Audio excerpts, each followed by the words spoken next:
আসসালামু আলাইকুম। দেখেন তো কেউ বুঝতে পারেন কিনা মুরগিটা এরকম করতেছে কি লিগে বুঝতেছি না।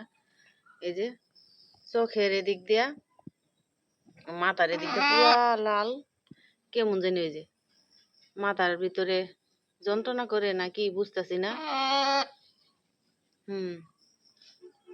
কি হয়েছে আরাম করস কা? এখন যে জবাই করতে মায়া লাগে, করতে মন চায় না। অনেকগুলা ওই যে কেমন জানি করে। মানে শখের মুরগি তো খাইতে মায়া লাগে, কিন্তু এসে একটা অবস্থা কেমন করে মাথা এই সাইড আইনে করে হেঁকায় বেকায় কেমন জানি করতে আছে।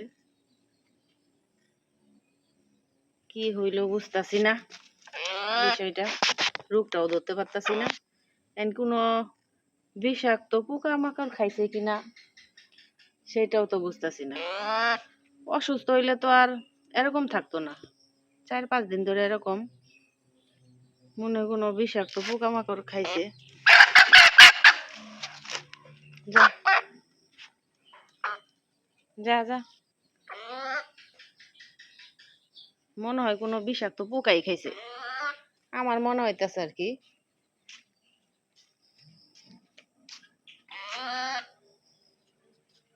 কি এই যে মাথা কেমন জানি করে, এটা কি রোগ বলে কইতারি না।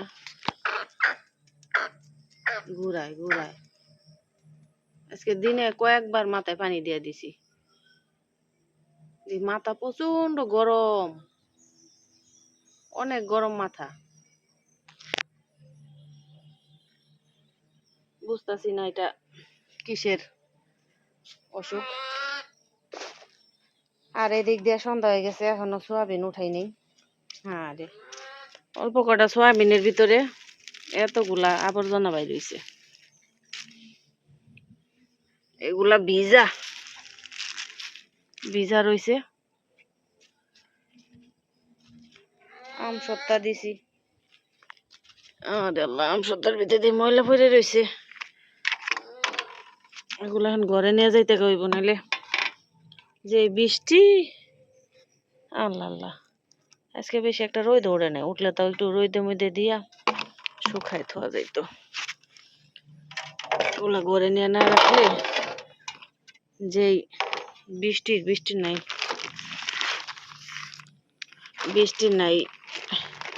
কি জানি বলে, বৃষ্টি নাই কোনো এখন সময় ঘুমায়, যখন তখন আয় পড়তে পারে বৃষ্টি।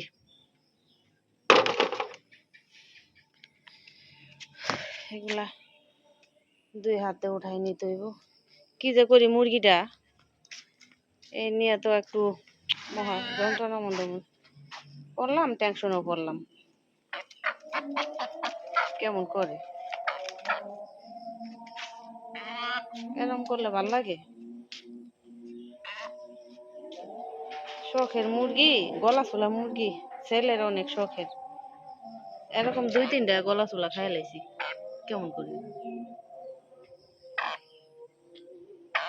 মাথায় কি যে সমস্যা বুঝতেছি না।